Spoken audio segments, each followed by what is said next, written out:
आगरा से बड़ी खबर है। बेबी रानी मौर्य ने किया है मतदान। 80 सीटें जीतने का दावा उनकी तरफ से किया गया। कैबिनेट मंत्री ने जनता से अपील की है, लोगों से वोटिंग की अपील की गई है।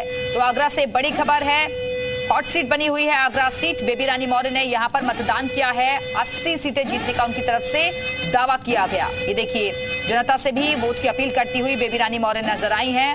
खुद अपनी वोट का, अपनी ताकत का इस्तेमाल करने के लिए लोकतंत्र के इस महापर्व में हिस्सा लेती हुई वो नजर आई। तो तीसरे चरण का मतदान आज चल रहा है। क्या कहा गया उनकी तरफ से, सुनवाते हैं। हमारे साथ है, वो अपना वोट डालकर आ चुकी है और उनसे जानते हैं कि आखिर इस बार जो वोटिंग हो रही है 10 सीटों को लेकर, उस पर क्या परिणाम रहने जा रहे हैं। जी, हम 10 की 10 सीटें जीत रहे हैं और मोदी जी की जो गारंटी है, मोदी जी ने जो कहा वो किया, उसके आधार पर मैं कह सकती हूँ कि हम 10 की 10 अपनी लोकसभा सीटें जीत रहे हैं। बदायूं, मैनपुरी और फिरोजाबाद, ये 3 सीटें फंसी हुई हैं। तो विपक्ष कह रहा है कि इन 3 सीटों पर बीजेपी की हार होगी, क्या कहेंगे।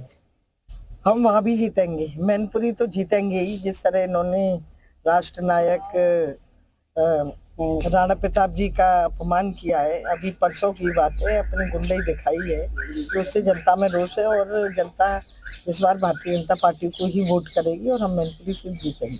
आप खुद एक महिला है, तो महिला सुरक्षा को लेकर आपको लगता है कि आधी आबादी जो है इस देश की, वो मोदी जी को वोट करेंगे। बिल्कुल 100% आधी आबादी तो पक्का वोट कर रही है, वो और किसी को नहीं देख रही है। जिसको भी मोदी जी ने उसके जीवन के हर पहलू को छुआ, उसकी जो कठिनाइयां थी उनको समझा और उसके आधार पर उनका निराकरण भी किया।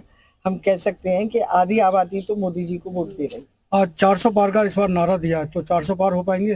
बिल्कुल 400 पार करेंगे हम। नारा तभी देते हैं जब करके दिखाते हैं, तो 400 पार हो रही है हमारी। उत्तर प्रदेश के अंदर 80 में से 80 सीटें आएंगी।